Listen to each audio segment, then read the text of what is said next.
Oke, insya Allah kita mulai. Karena ini interaktif, nanti siap-siap ya Bapak-Bapak dan Ibu-Ibu untuk ya siap-siap aja nanti dicoba. Insya Allah. Ya. Langsung? Apa ya? Pas.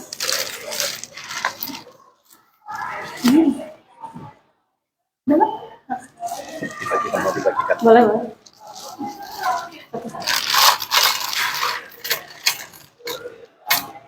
Baik, Assalamualaikum warahmatullahi wabarakatuh. Terima kasih Bapak Ibu yang telah hadir di workshop mengasah pikiran dan hati dengan menulis. Terima kasih kepada Masjid At-Thohir yang telah memberi saya kehormatan untuk mengajar di sini. Perkenalkan, saya Astrid Dahara, bisa dipanggil Astrid, Acit, Ayu, yang manapun sama aja. Saya adalah penulis 5 buku. Ya, alhamdulillah yang 2 buku pertama ini novel diterbitkan di Indonesia. Yang Sokora Kanazawa sempat di top 10 bestseller Gramedia. Dimensi Langit Manusia pernah menjadi juara favorit lomba nasional dari 7.000 naskah. Dan 3 buku terakhir ini terbit di Amazon. Yang picture book ini tentang kisah anak ayam yang cacat kakinya dan dibuang oleh ibunya. Dan dia berusaha mencari cara untuk bertahan hidup. Kemudian yang 2 tahun terakhir ini saya menerbitkan buku non-fiksi tentang pubertas anak laki-laki dan perempuan dari segi sains dan fikih. Dan selain itu juga saya sekarang diamanahi untuk ketua founder dan ketua writing club IMSA Sister. Dan alhamdulillah sudah menerbitkan 2 buku juga antologi bersama berjudul Resilience in a New Land and Stranger in a New Land. Ini tentang kisah Muslim Indonesia, bagaimana menggunakan imannya untuk hidup di Amerika. Ini dibuat untuk melawan paradigma Islamofobia, insya Allah. Dan selain penulis, saya adalah lulusan matematika. Kadang-kadang di At-Thohir kalau awal tahun suka bingung kayak, Asin udah lulus belum sih? Ketukar sama anak mahasiswa yang di sini. Alhamdulillah udah 12 tahun yang lalu lulus S2-nya. Ada ijazah. Ada, alhamdulillah. Selain itu saya juga melakukan beberapa hal. Saya seorang ibu, homeschooler, dan pebisnis. Tapi di setiap hari kata suami saya kayak, Ibu sibuk banget gitu. Tapi setiap hari saya tetap menulis. Kenapa saya tetap menulis? Karena pertama saya meyakini bahwa menulis adalah ibadah. Ada hadis sahih Rasulullah SAW yang berkata bahwa makhluk yang pertama diciptakan oleh Allah adalah pena atau kolam. Lalu dari setelah menciptakan itu, Allah berfirman kepadanya, tulislah, dan kolam itu menuliskan segala ketetapan yang ada di Lauhul Mahfuz. Kemudian, 5 ayat pertama yang turun kepada Rasulullah SAW, ada juga menggunakan kata kolam setelah Allah menyuruh baca atau learn, ikro. Di ayat 345 Allah berkata juga, bacalah dan Tuhanmu amat mulia yang telah mengajar manusia dengan pena. Kolam lagi. Dan selain itu, di Al-Quran bahkan ada surat Al-Qalam yang ayat 1-nya mengatakan demi pena dan apa yang mereka tuliskan. Apakah itu semua kebetulan? Saya meyakini tidak. Karena buat Allah tidak ada kebetulan, maka pasti ada sesuatu yang penting dari pena atau alat tulis dan apa-apa yang dituliskan dan diajarkan melalui tulisan. Tanpa tulisan, kita mungkin kesulitan menerima Al-Quran seperti sekarang gitu ya, karena kan zaman dulu juga kenapa Abu Bakar meminta Al-Quran ditulis dan dibukukan karena penting sekali hasil tulisan itu gitu. Kemudian ini ditegaskan juga oleh sunnah Rasulullah SAW ketika perang Badar. Saat itu para tawanan yang tidak bisa menebus dirinya, Rasulullah berkata, kalian boleh menebus diri kalian kalau kalian bisa mengajar, membaca, dan menulis kepada 10 orang anak muslim. Artinya kemampuan baca tulis itu ketika diajarkan itu setara dengan harta yang berharga untuk menebus orang tawanan. Jadi ini menurut saya bukan perkara main-main di Islam gitu. Pasti ada sesuatu dalam menulis. Saya sendiri merasakan 6 tahun terakhir ini saya menjadi seorang penulis, banyak sekali manfaatnya. Di antaranya adalah mengasah pikiran dan hati. Dan hari ini insya Allah kita akan melatih pikiran dan hati kita dengan menulis. Pertama, menulis itu membuat lebih tenang yang saya rasakan. Kenapa? Karena kita di Amerika. Di Amerika tuh susah gitu. Kita kalau misalnya punya berita baik, punya berita buruk, mau share keluarga dan teman di Indonesia. Atau kalaupun ada teman dan keluarga di sini, kayak mereka sibuk gitu. Semua sibuk. Jadi kita kayak ketika ada momennya, kita susah untuk menggambarkannya gitu. Jadi kita bisa menuliskannya sendiri, kita mempunyai sarana ekspresi hal-hal yang tidak bisa diungkapkan, dan dengan kita terbiasa menulis setiap hari apa yang terjadi, setiap momen, setiap rasa, kita akan paham apa sih yang terjadi pada diri kita, kayak kenapa sih ngerasa nggak enak gitu perasaan itu, tapi terus kita kalau ngerasa nggak enak itu kita uring-uringan biasanya. Nah, dengan kita sering menulis itu, kita tahu apa yang terjadi pada diri kita. Karena sebenarnya amarah adalah emosi kedua. Di balik amarah itu ada ketakutan, ada kesedihan, ada kekecewaan, dan kalau kita terbiasa mengobservasi diri dan menuliskannya, kita akan lebih tenang gitu, karena kita tahu, oh saya sedang mengalami ini. Dan ketika itu juga kita akan bisa empati kepada orang lain. Kalau misalnya ada orang marah, kita ngerti bahwa oh kayaknya dia sedang mengalami hal yang lain deh. Sebenarnya dia ada masalah lain selain dia bukan marah ke saya sebenarnya gitu. Jadi itu menajamkan empati kita ke orang lain juga. Dan menulis juga meningkatkan taraf berpikir. Apa sih taraf berpikir? Jadi kalau saya menggambarkan simpelnya, berpikir itu ada pasif, ada aktif.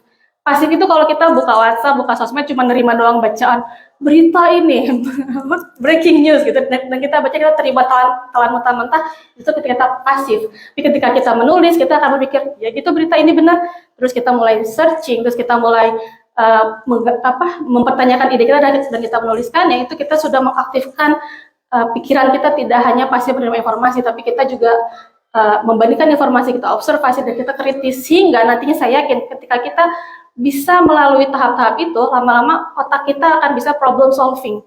Jadi itu akan mengurangi konflik-konflik juga di dalam rumah tangga, menurut saya sih. Baik. Nah, tapi banyak orang belum apa bilang, tapi kan nulis susah, atau dari mana mulainya gitu biasanya.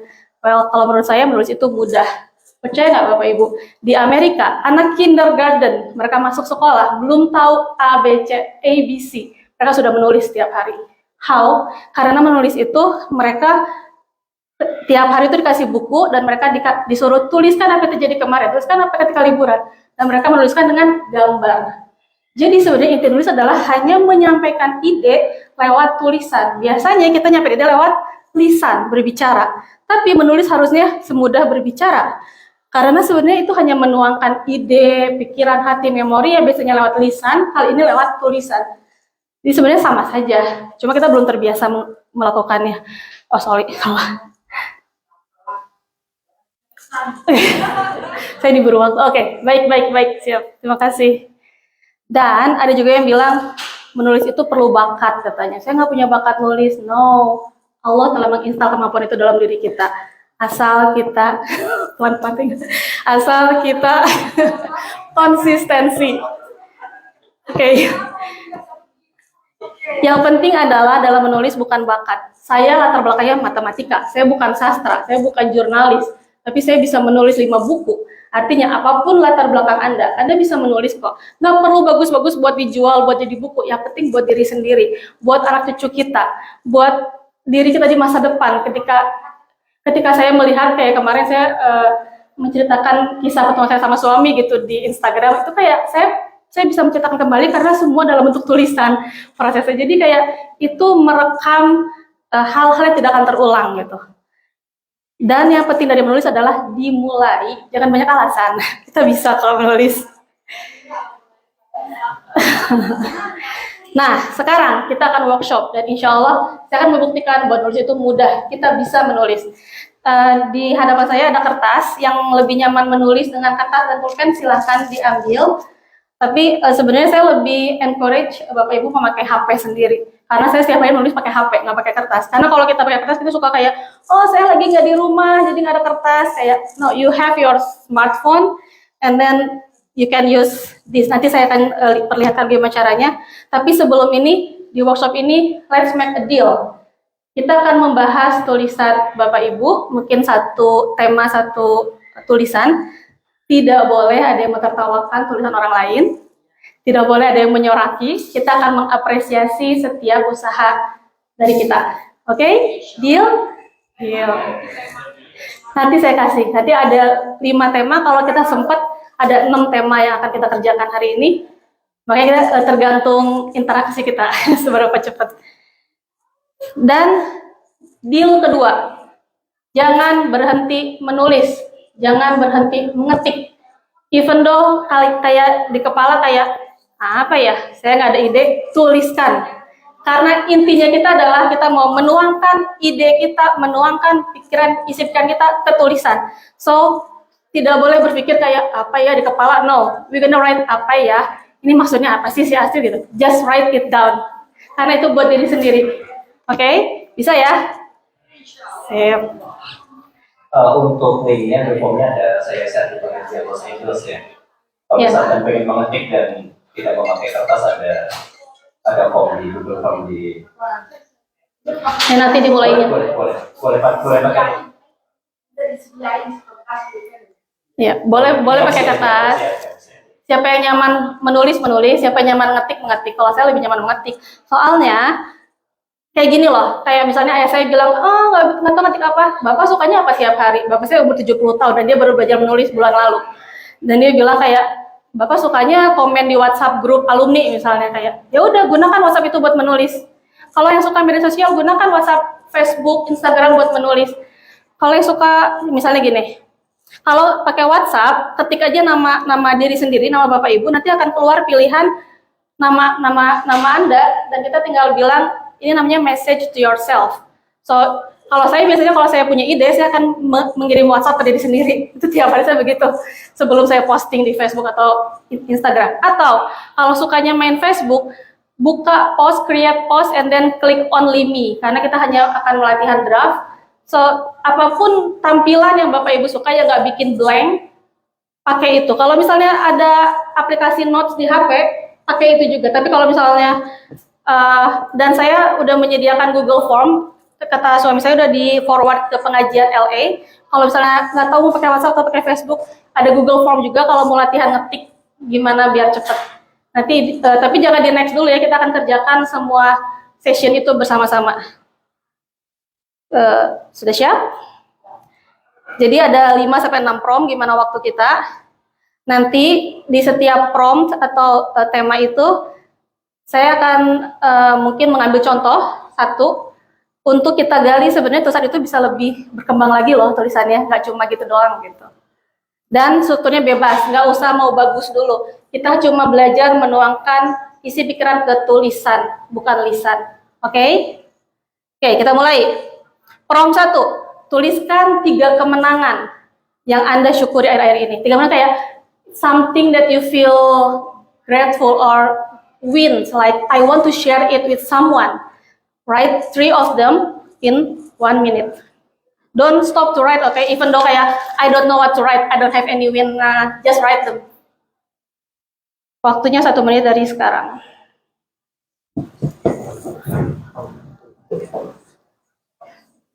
Ambil dulu minum. 3. 30 detik terakhir. Tulis apapun yang terlintas di kepala, jangan berhenti. Akhir-akhir ini bisa terjadi hari ini, bisa minggu ini, bisa bulan ini, bisa beberapa bulan ini. Pokoknya ada sesuatu yang menyenangkan yang ingin di-share ke orang lain. 10 detik terakhir. Ini kayak cepat-cepat ya ada waktunya. Biar nggak banyak mikir. 3, 2, 1. Selesai. Siapa ada yang mau berbagi? Tuh, bunyi timernya. Silakan. Ada yang mau berbagi? Tuh, ayo. Ini asisten saya hari ini. Biasanya saya asisten ya, sekarang dia asisten. Silakan sharing. Iya, boleh. Assalamualaikum warahmatullahi wabarakatuh. Waalaikumsalam. Alhamdulillah pada saat ini bulan September ini, pertama saya diberi kesehatan. Hasil dari kemarin saya harus periksa dokter kan, dan memang hasil dokter dari dokter cancer, dokter tiroid, dokter tulang. Alhamdulillah semua hasilnya itu bagus. Saya bersyukur. Terus yang kedua, alhamdulillah saya dapat kerjaan baru. Alhamdulillah saya syukur banget, walaupun hanya seminggu sekali, tapi kerjaan itu cocok untuk saya. Yang ketiga, alhamdulillah anak saya yang di Oregon, alhamdulillah hasil kesehatannya juga bagus karena kemarin anak sakit. Terima kasih. Terima kasih telah share Ibu. Kalau misalnya tulisan itu nanti Ibu akan kembangkan di buku atau misalnya di medsos, Ibu bisa menggambarkan kayak kenapa sih kesehatan tuh terasa penting, kenapa harus disyukuri. Semuanya. Ya, itu bisa tambahkan kayak alhamdulillah saya sehat. Ibadah kita enak. Tuh. Gitu kan. Hmm, Kita mau jalan kemana enak, urus rumah tangga enak, betul. main enak. Nah, itu nanti dituliskan, bukan cuma di lisan. Itu akan menambah, ketika kita misalnya itu akan semakin mengalir ide-ide yang lain. Oke, ternyata bisa ya, kita tulis 3 kemenangan. Next, prom. Selama musim panas kemarin, saya titik-titik. Boleh ngisi apapun, saya sedih, saya melakukan ini, saya mendapat ini. Saya apa? Selama musim panas kemarin, saya apa? 1 menit dimulai dari sekarang. Boleh, saya kehausan. Saya kepanasan, boleh. Just write anything. Don't stop.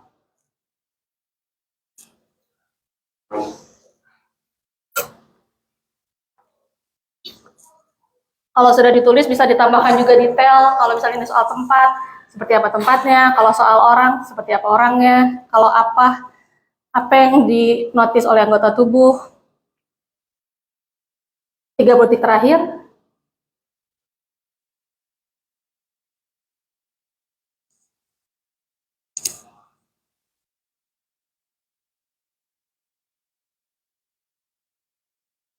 Sepuluh detik terakhir.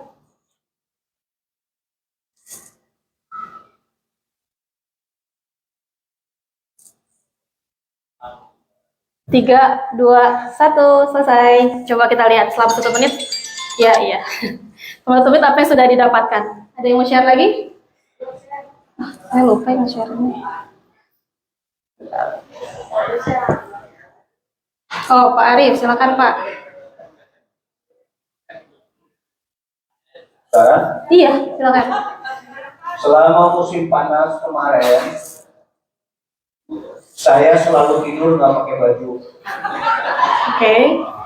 karena kepanasan. Oke. Selama musim panas kemarin, kalau nggak bisa tidur di rumah, tidur di masjid sampai pagi. Oke. Kenapa tuh tidur di masjid sampai pagi? Lebih tenang, Kenapa lebih tenang? Apa yang bikin lebih tenang? sejuk. Berarti Bapak sedang menerjemahkan deskripsi masjid dari segi kulit, karena dia sejuk. Kalau di masjid sendiri apa yang Bapak lihat sebenarnya yang bisa bikin tenang? Bisa menyendiri. Menyendiri, oke. Berarti itu juga feeling. Nah itu bisa kalau nanti ada waktu lebih dari 1 menit, ketika Bapak menuliskan itu, bisa digambarkan kayak saya suka masjid, karena saya merasa tadi yang semua ditulis tadi, terus bisa dilanjutkan kalau misalnya di masjid ada aktivitas apa yang Bapak lakukan, gitu kan. Pasti pakai baju kalau di masjid, kan. Seperti itu. Oh, iya. Oke, yang tadi Bapak Ibu lakukan itu namanya journaling. Ini yang dilakukan oleh anak-anak kindergarten 5 tahun di SD di Amerika. They do journaling every day. Saya dengar dari anak saya bahwa dari kindergarten sampai dia lulus SD ya, tiap hari itu anak-anak anak saya at least sebelum mereka mulai pelajaran, mereka menulis dulu. Tuliskan sesuatu, apapun yang kamu lakukan kemarin atau apapun yang kamu mau sampai ke guru kamu. Just write them. Jadi di Amerika tuh saya melihat yang membuat Amerika maju itu bukan cuma belajar membaca dan memahami bacaan, tapi gimana menyampaikan ide dengan terstruktur. Dan itu hanya bisa dilakukan kalau kita nulis tiap hari. Dimulai dengan journaling, ini adalah langkah paling mudah. Ini juga memberi kita ide bahwa kalau dari mana mulai nulis, dari hal-hal yang dekat dengan kita, dari hal memori yang kita punya, dari yang kita alami, dari panca indera kita, apa yang kita rasakan, apa yang kita lihat. Kalau misalnya tadi musim panas, Bapak Ibu ada yang misalnya bilang, oh saya kemarin berlibur ke mana misalnya ke Oregon, terus kayak apa yang kamu lihat di Oregon, apa yang kamu lihat dalam perjalanan, itu juga bisa ditambahkan ke dalam tulisan. Itu akan menjadi rekaman memori yang akan berharga di kemudian hari. Oke, sekarang prompt 3. Kita belajar observasi. Tadi waktu Bapak Ibu datang ke masjid, Bapak Ibu melihat apa? Ingat gak? Melihat atau mendengar atau mencium sesuatu, bau apa gitu. Dan ketika Bapak Ibu menerima itu dari panca indera, Bapak Ibu mengira kayaknya ini deh gitu. Dan ternyata Bapak Ibu menemukan apa? Ini agak panjang, jadi saya kasih waktu 2 menit. Ketika Bapak Ibu ingat-ingat, tulis, jangan buat tulis, tapi kayak tadi apa ya? Kayaknya saya nggak ingat apa-apa deh. Itu juga tuliskan aja. We're not gonna stop writing today.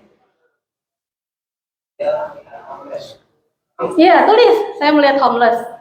Tahu dari mana homeless? Saya kira dia homeless karena saya melihat jalanan lancar atau saya melihat jalan macet.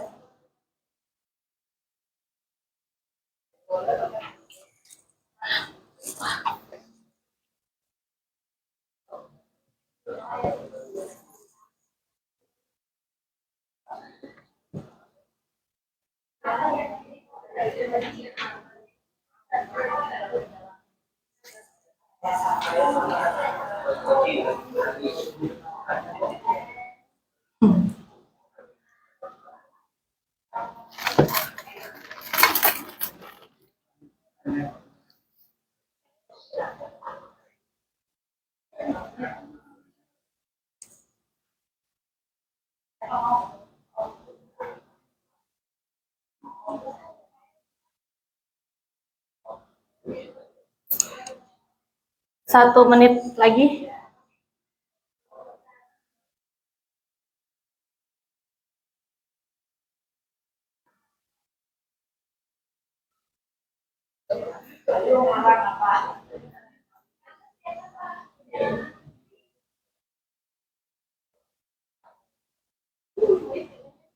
Tiga 30 detik lagi.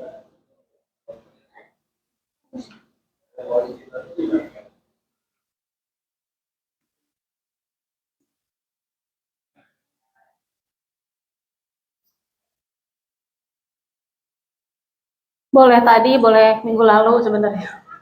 Kalau hari ini nggak ada ide. Oke, 10 detik terakhir.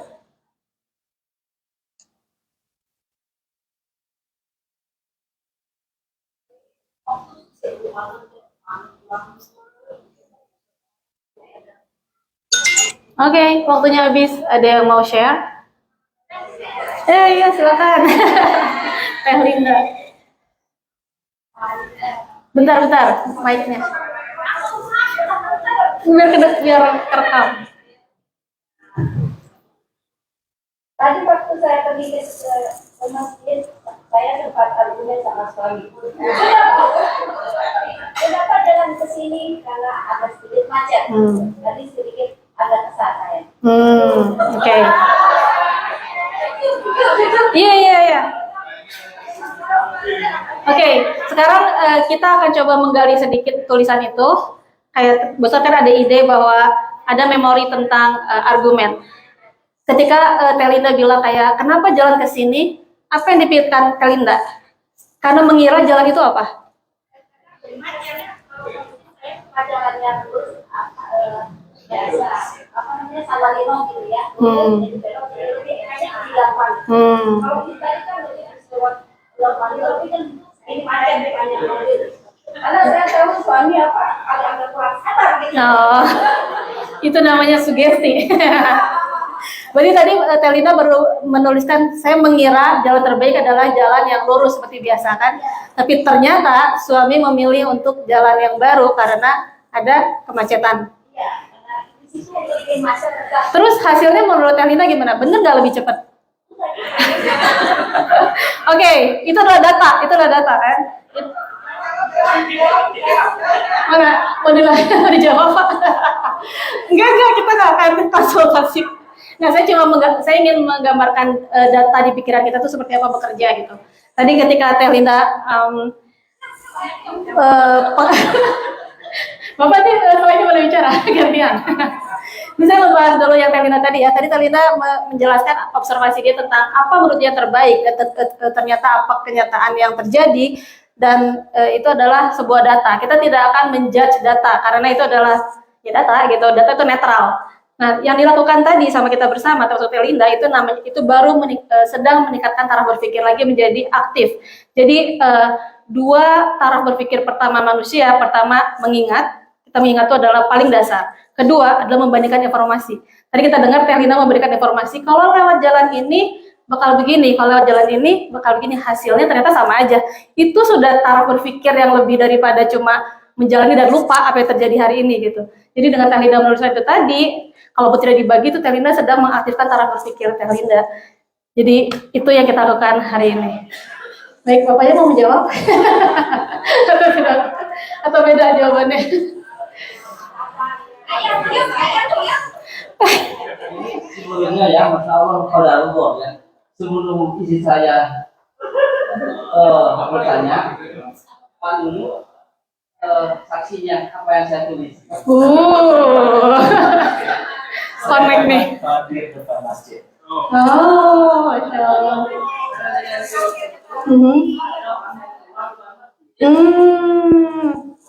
Beda data. Ya itu kita sedang memberikan informasi kan, ternyata.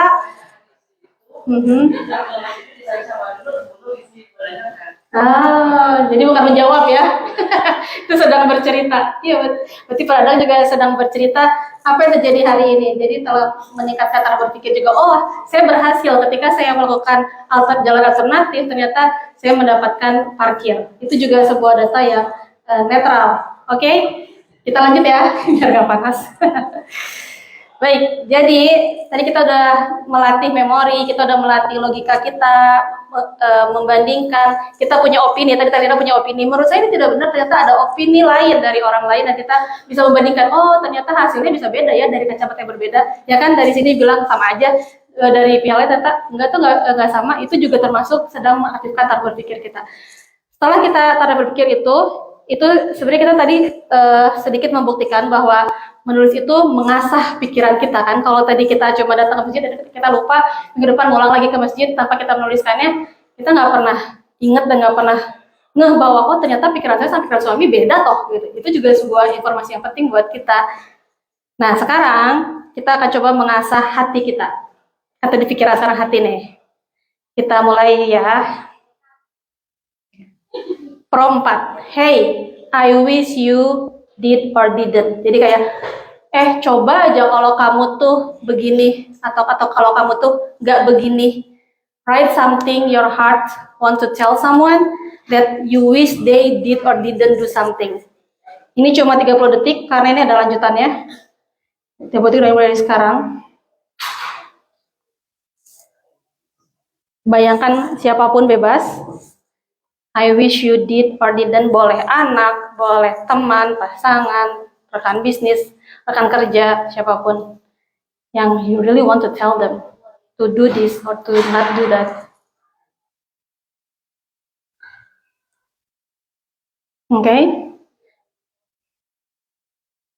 Lalu 3 detik terakhir kita akan lanjutkan tulisannya. Itu belum selesai tulisannya. Berikutnya tambahkan because I feel, berikan alasannya. Why you wish someone do something or not to do something? Why? What do you feel that you want them to do that or not to do that? Hey, I wish you blah blah blah because I feel. 1 menit ya.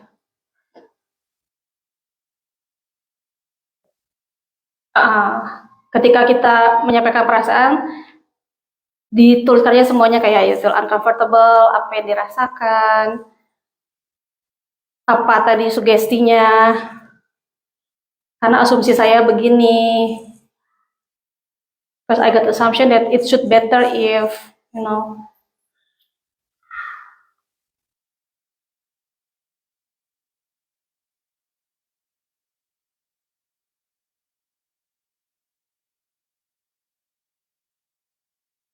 Dan ada lanjutannya.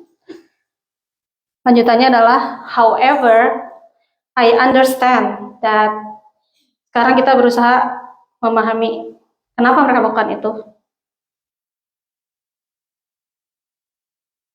30 detik ini waktunya. 30 detik yang terakhir. Tapi ini kenapa nggak jalan? Gak apa-apa, bonus waktu kan. However, I understand that they did that because something.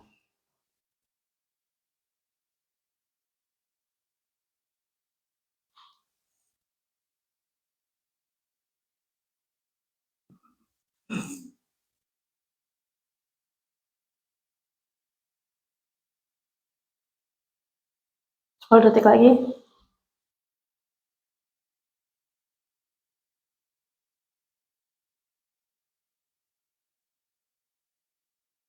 Alright, 30 detik habis.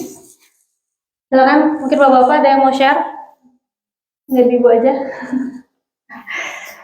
Hey, I wish you blah blah blah. Pas tanpa tulisannya banyak nih kayaknya bisa di-share. Paling panjang Pak. Kenapa? I wish I didn't let my child interact with the gadget a lot when they were very young. Because later when they grow up, they attracted more with it, rather than interact physically with family or parents. I let them interact with gadget because I thought at first that they were still very young. However, I understand that I let them go with gadget only to please them, to make them fun. But today it's too late. The good side is they have advanced knowledge how to using that technology better than I am. Wah, terima kasih Pak. Alhamdulillah. Ya, that's really complete. Aku sampai bingung komen apa. Oke, jadi tadi kita lihat bahwa contoh yang kita dengar tadi, pertama Pak Tanto baru memvalidasi rasa dia. Apa arti validasi itu? Mendengar, mengakui bahwa I feel apa tadi? I regret gitu ya, kurang lebih ya, gitu ya gitu. Yaitu jadi it's okay to to admit what we feel, apalagi kalau kita harus buat diri sendiri gitu. Kita rasakan kok rasanya nggak nyaman ya ternyata kalau misalnya anak-anak tuh banyak lihat gadget misalnya, dan kita juga but at the same time kita juga meningkatkan empati kita, tapi kayaknya it's not all their fault gitu, ada apa ya, pasti ada sesuatu yang terjadi pada diri mereka sehingga memilih itu misalnya. Waktu itu saya latihan juga ini sama suami, terus dia juga kayak I wish my kid didn't berantakan kayak gitulah, didn't do mess, but however I understand his brain still evolving. Jadi dengan kita menuliskan itu, kita tahu apa yang terjadi pada diri kita, jadi kita tidak akan memendam itu dan bertumpuk di kepala gitu emosinya. Dengan kita menuliskannya, kita sedang memindahkan emosi itu ke tulisan, dan ketika kita membaca ulang, kita jadi mengerti gitu apa yang jadi pada diri kita, dan bahkan sebenarnya kalau kita nanti kita edit tulisannya dan kita memberikan pada orang yang kita ingin tuju, mereka juga akan paham pola pikir kita, apa kekecewaan kita, apa harapan kita, dan lalu bagaimana kita berusaha memahami mereka, dan itu bisa memulai komunikasi yang baru kepada orang lain gitu. Jadi ini sebenarnya tadi kita baru mengasah empati kepada diri kita sendiri, karena empati pertama tuh ke diri sendiri ya. Kita tuh sering berusaha kuat atau berusaha ini gini doang gitu, but actually terutama justru malah bapak-bapak yang sering they don't really acknowledge their feelings. So if you can write your feeling, I think it's bakal lebih baik dunia. That's what I believe. Oke, sekarang prom 5 ini juga akan panjang, bersambung, siap-siap. Pertama, saya tuh masih sedih atau marah kalau ingat apa? Ingat apa, siapa, ketika apa, dan kenapa. Oh, atau kalau ingat apa dulu deh, idenya dulu aja, 30 detik dari sekarang. Nanti kita lanjutkan. I still feel mad or sad if I remember this. Ini bisa soal kejadian, ketika, bisa soal seseorang, bisa soal sesuatu, bisa soal ijazah, apapun itu. Saya masih sedih atau marah kalau ingat sesuatu.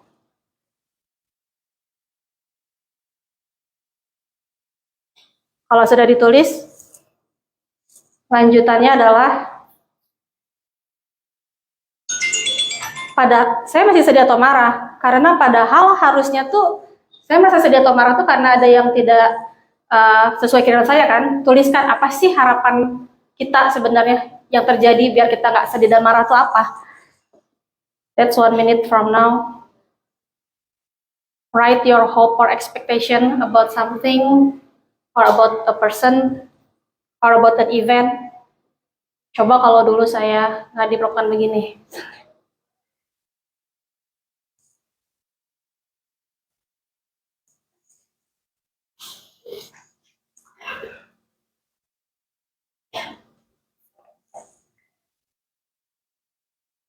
tuliskan sebanyak-banyaknya kegelisahan atau kekecewaan atau kemarahan atau kesedihan yang kita punya.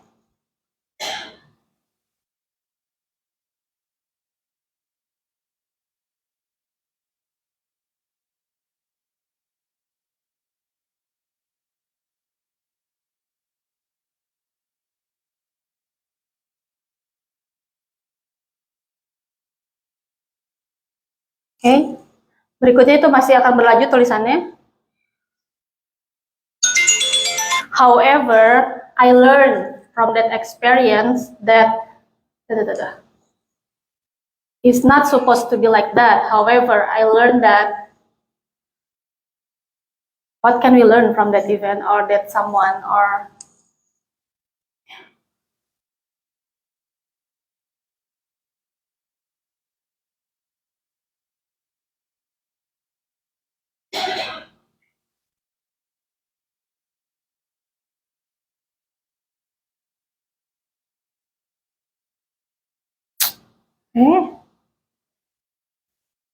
tiga butir terakhir.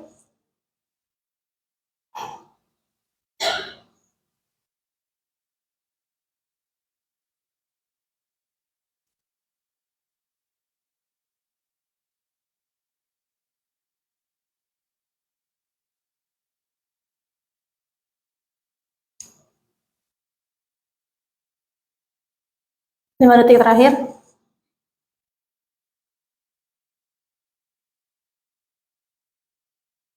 Oke, waktunya habis. Dan saya pikir ini agak sensitif ya, jadi silakan yang bersedia untuk membagi, silakan acungkan jari. Yang berbagi nggak akan ditunjuk. Takutnya ini sesuatu yang personal. Ada yang mau berbagi, tapi saya mau ngasih contoh waktu saya ngasih prom ini ke ayah saya yang 70 tahun. Dia menulis, saya masih sedih atau marah kalau ingat G30 SPKI. Kayak jauh banget. Ya karena kata dia, padahal harusnya tidak ada pembantaian seperti itu misalnya. Terus, however, I learned that politics sometimes like that gitu. Itu yang dia tulis waktu itu, waktu saya latihan ini sama beliau. Ada yang mau berbagi nggak? Apa? Mbak Lili? Iya boleh.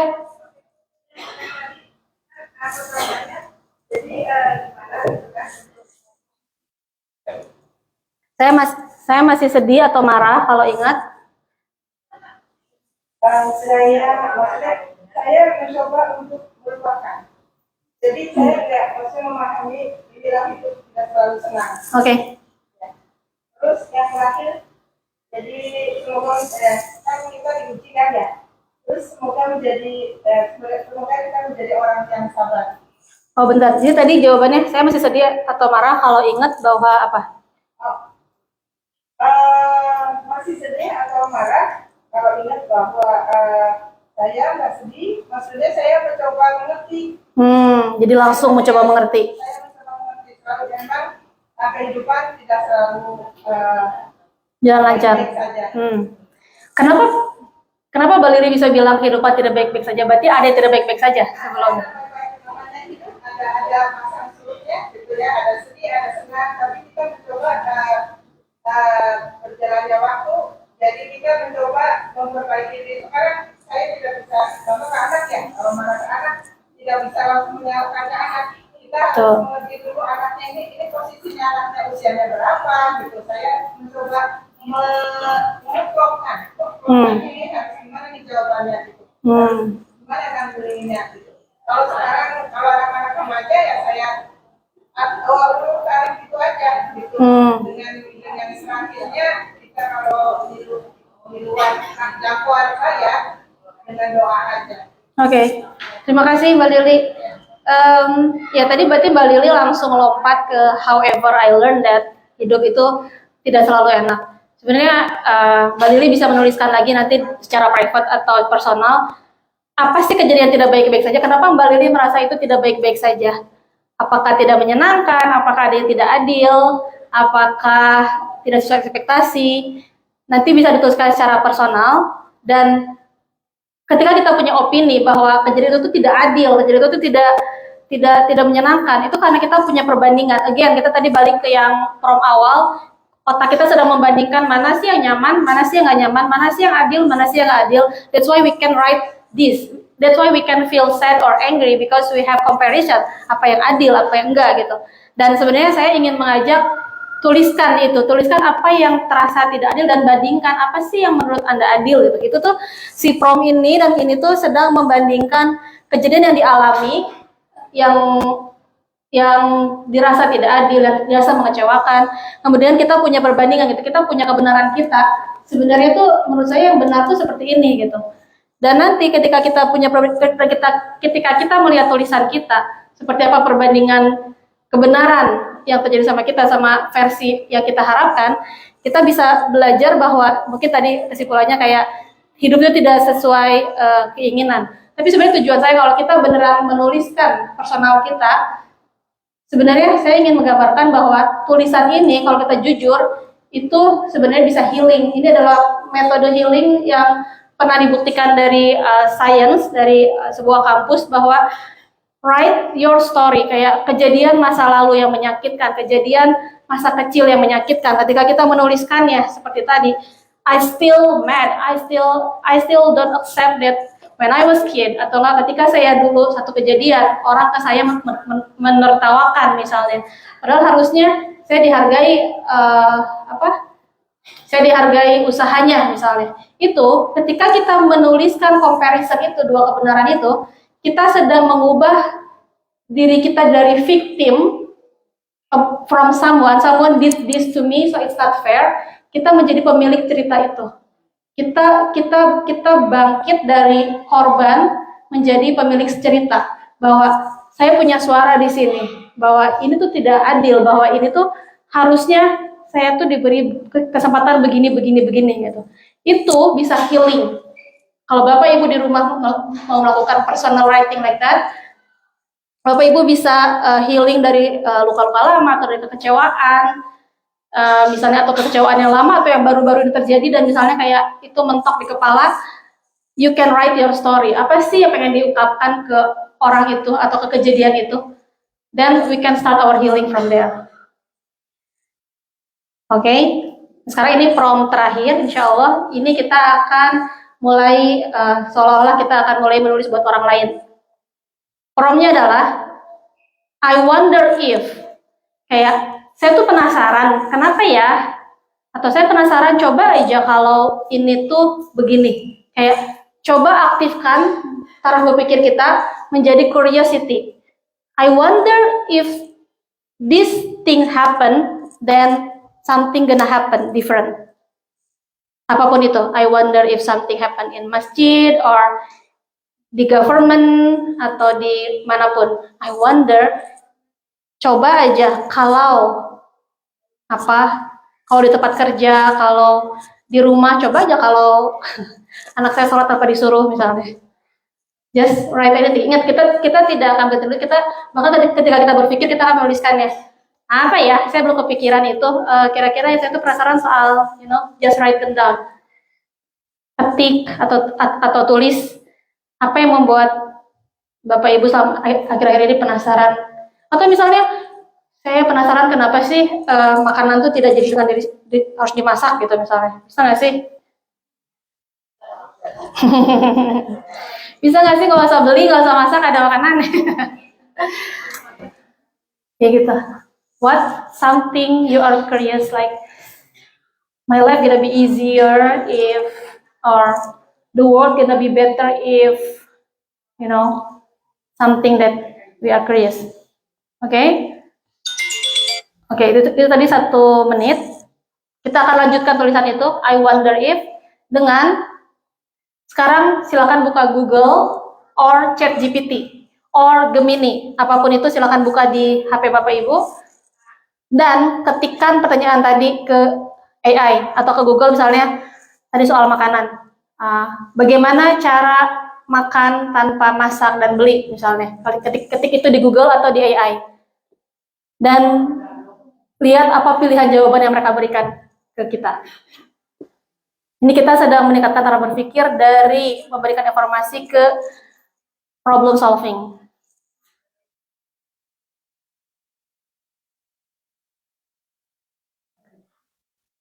10 detik ya. Dibaca dan dipilih jawaban mana yang menurut AI atau menurut Google masuk akal. Kadang-kadang jawabannya kan di luar nalar.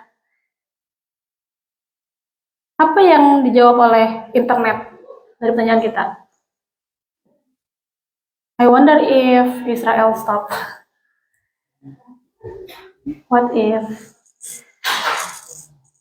Oke, 10 detik lagi dan kita akan lanjutkan tulisannya.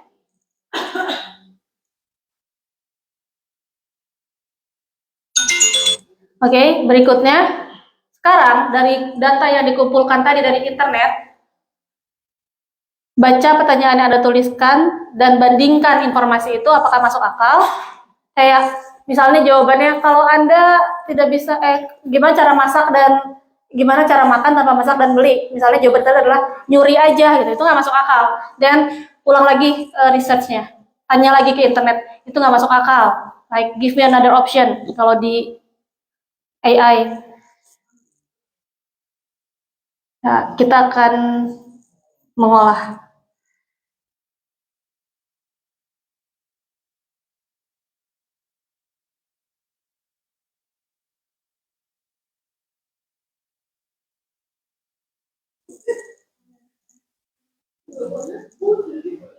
Alright.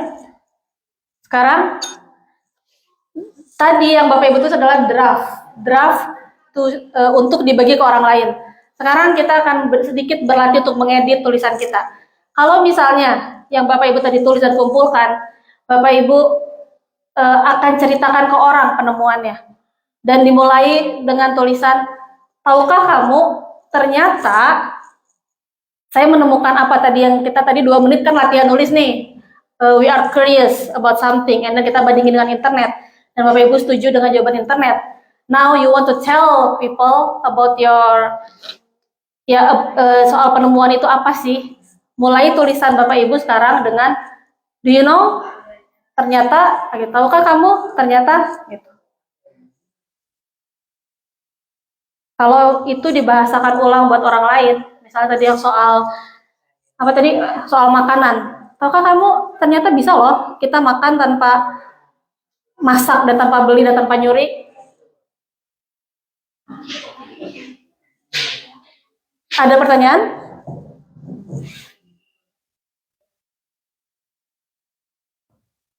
Jadi kita, nah itu cuma contoh tadi yang pertanyaan.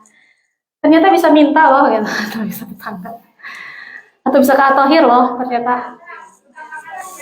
Kenapa? Nggak harus apapun yang curiosity. Ini mau contoh aja. Oh, Google.com bisa nggak? Kalau saya masih pakai Google sih, saya jarang pakai AI. Siri. Alright, time's up. Oke, ada yang mau share apa curiosity dan apa yang dapat dari internet tadi? Ada yang mau di-share? Iya, boleh. Tentang apa? Iya. Oke, apa aja? Silakan. Suatu hari nanti di Indonesia, sesuatu yang ingin saya benahi buat kampung saya ingin masalah sampah dan jalan lewat dibersihin melalui gotong royong. Oh, that's very good idea. Bosan Telina sempat cari ada di internet. Oke. Saya melihat dengan waktu saya dengan keadaan sekarang, dengan waktu saya dilatih banyak yang harus benar-benar sebabnya itu saya mengurus sampah dan jalan-jalan apa yang di orang-orang itu banyak kumpul gitu kan. Zaman dulu kan banyak gotong royong, tapi kayaknya sekarang udah nggak ada lagi. Itu berarti Telina sedang menilai memori dan membandingkan informasi zaman dulu sampai sekarang misalnya kan. Nah sekarang cuma tadi Telina nggak sempat Google atau nanya ChatGPT ya. Ada yang sempat Google atau apa nggak soal pertanyaannya? Oke. Oh, soal makanan. Silakan.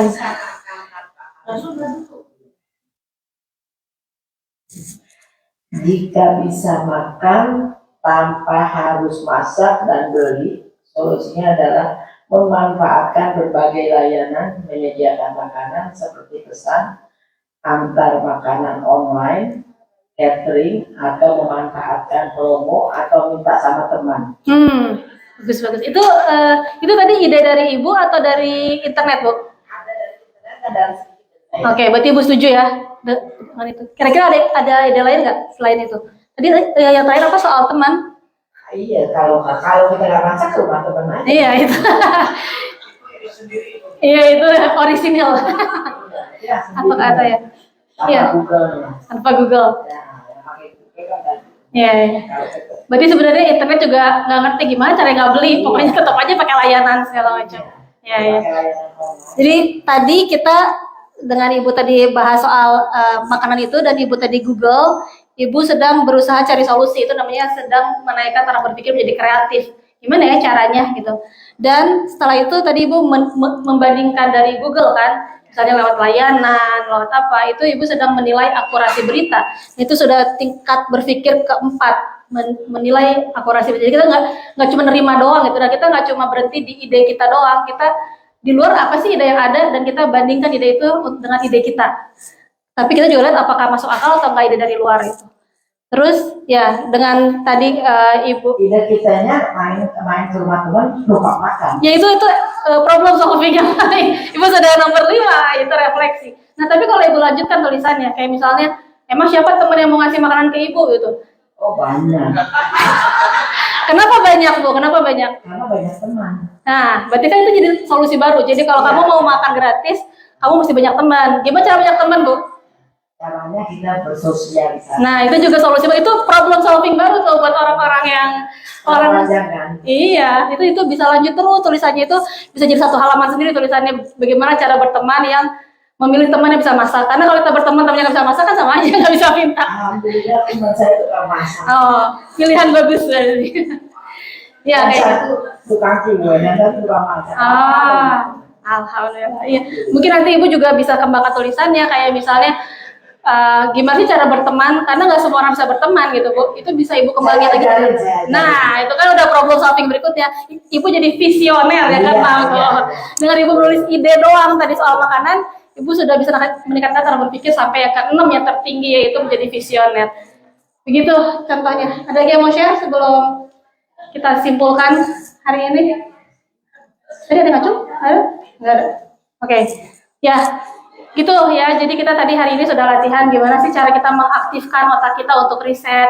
Ibu saya juga umur 63 tahun dan dia baru mulai menulis tahun ini di Writing Club IMSIS juga. Terus dia bilang nulis tuh bikin nggak pikun ya karena ibu jadi harus baca gitu. Walaupun kayak temanya cuma soal tema 2 minggu ini tulis tema tentang misalnya kemerdekaan atau tema tentang buku dan dia harus nyari buku apa ya, dia menggali memori dia. Oh, saya ingat dulu saya suka cari buku di Palasari Bandung dan dia terus kayak Palasari sekarang gimana kabarnya ya gitu. Jadi menulis itu kita untuk Bapak Ibu yang mungkin sudah berumur itu akan membuat tidak pikun dan juga buat kita semua itu akan tadi kita akan melatih diri kita untuk problem solving sehingga tidak hanya pasif menerima berita.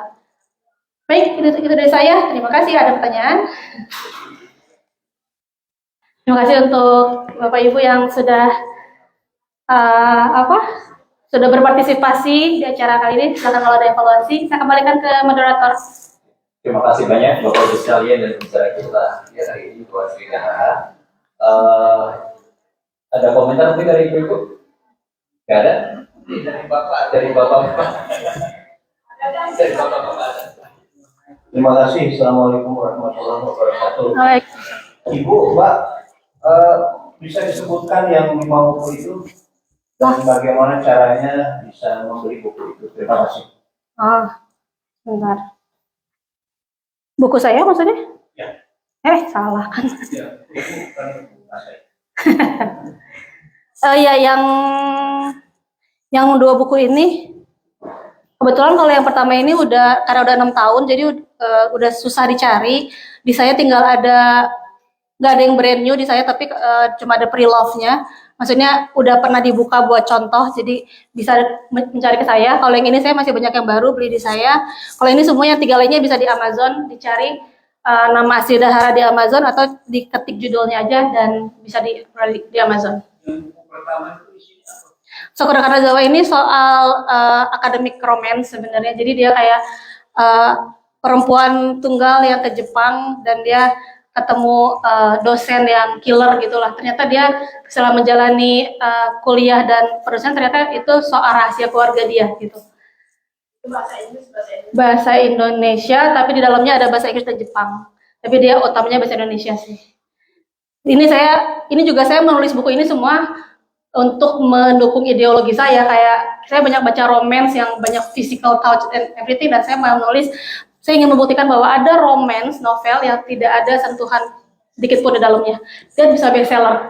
Dan ini tuh sempat kemarin ditawar buat difilmin, tapi sampai sekarang masih belum lanjut. Tapi saya cuma ingin bilang bahwa kita bisa kok bawa nilai kita sendiri di buku-buku, di tulisan-tulisan kita. Jangan menerima bahwa inilah yang terjadi pada alam. No, we write and then we make change with that. Gitu. Terima kasih, Pak. Lagi sebelum selesai bisa buat buku lah kita sama Bapak. Saya Bapak nggak rame ya Pak dia Mas. Udah kebanyakan cerita. Jadi yang buku pertama kan ke Jepang, ceritanya mahasiswa terus perempuan dan terjadi kurang lebih sama. Iya.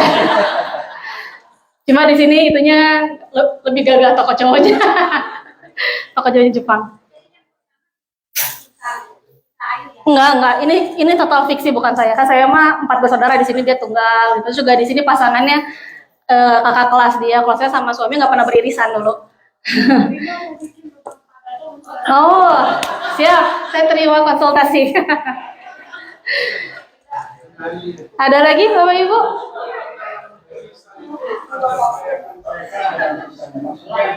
Ada tim pembimbingnya ya dalam buku itu.